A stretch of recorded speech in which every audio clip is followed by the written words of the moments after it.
Hello, this is Bill Melhone, Technical Trainer at Cleveland State University.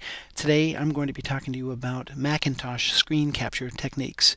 I've got a Macintosh with operating system 10.7, and perhaps you have one that's a little bit older, but don't worry about it because the capture techniques that I'm talking about have been pretty much the same over the last several generations of the operating system.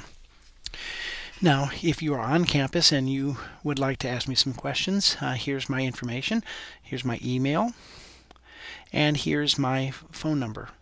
Now, if you're off campus, it's easy enough to Google Macintosh screen capture, and you'll probably get several hundred different explanations of how to do it. Plus, the built-in help system in the Macintosh is very, very good, and you'll find lots of information that way.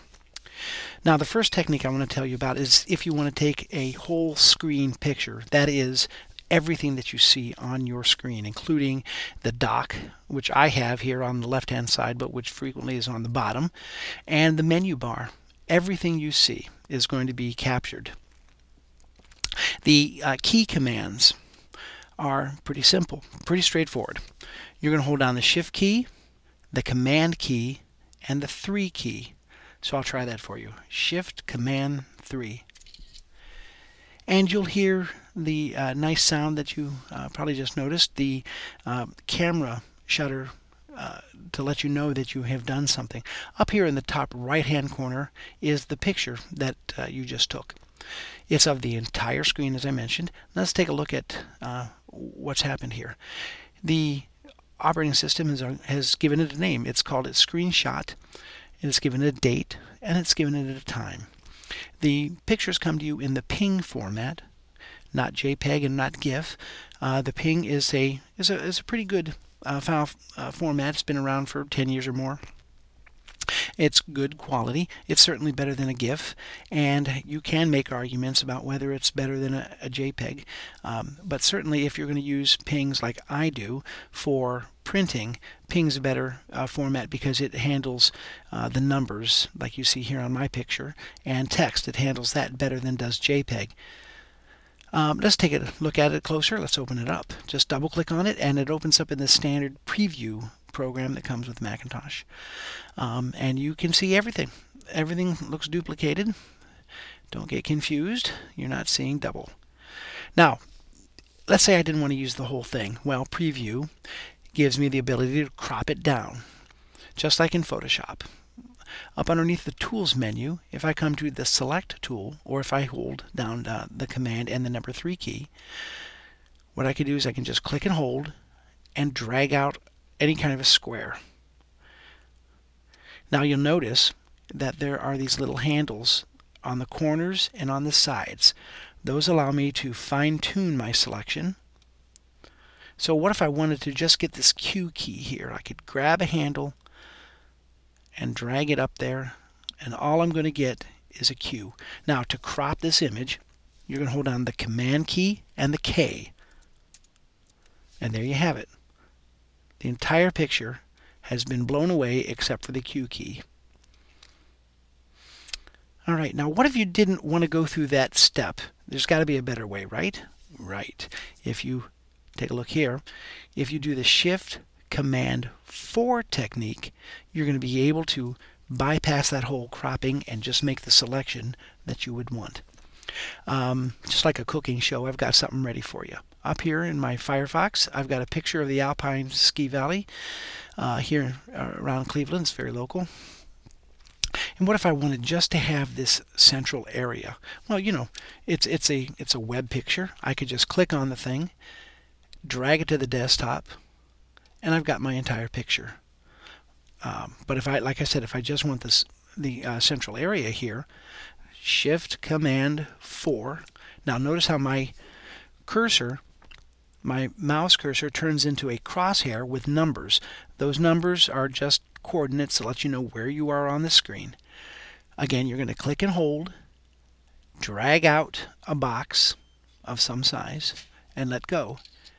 There's your camera shutter. Open it up, and there's the picture that you just made. Very, very small, just exactly what you wanted. Now here's a little trick. Since I've got this picture open up in Firefox, you'll notice that it's a pretty big picture to begin with. But it's scaled down at 74%. You'll notice up here in the title bar, 74%. Now if I come down to the bottom right-hand corner, and when I click on that corner, my mouse turns into a double-headed arrow. And I can drag this image. It's going to scale along with me. And look, I've got it down to 40%. Now if I just click and drag, I'll still get the same big picture. But using the Shift-Command-4 technique, I can make a pretty good image. Shift-Command-4. There's my crosshairs. I'm just going to do click and drag out. And when I let go and hear the camera, I come over here to the right hand side, and you notice it's a smaller image, and it's a pretty good quality. I can use it for a lot of different things. So I've told you how to make a screen capture of the entire screen or just general areas. What if I wanted to take a specific window? Well, let's open up our Firefox just a little bit bigger here. What if I wanted to use this whole entire window, including the title bar, the URL bar, and the navigation and that type of thing? What if I wanted everything there? I've got all these images open. How am I going to do that? Well, again, Shift-Command-4. There's my cursor again. See how it's turned into a crosshair? But if I tap on the space bar, my cursor turns into a camera. And every time I roll over a new window, it turns green. Oh, and by the way, I should say that it turns into a camera briefly and then goes back to an arrow. When I roll over the desktop, it turns green. Whatever I click on, I'll be taking a picture of. So let's go back here to the Firefox. I'll click on it. There's a camera sound. I go to the right hand side of the screen, double click and open it up. There it is. It's got everything. It's got the URL bar. It's got the title bar. Everything that you might want. But did you notice on the right hand side, left hand side, all the way around, it's gray. Now that's actually still part of the image, but it's transparent, so you can't see it. If you might have noticed that it also has this nice shadow. That will again show up on your images. If you don't want it, you can cut it out using some kind of editing program, but there you have it. There's 3 different ways of taking screen captures. Doing a whole screen with Shift-Command-3, doing just a selected area with Shift-Command-4, and taking a specific window with Shift-Command-4 and the tap of the spacebar. Thanks for watching.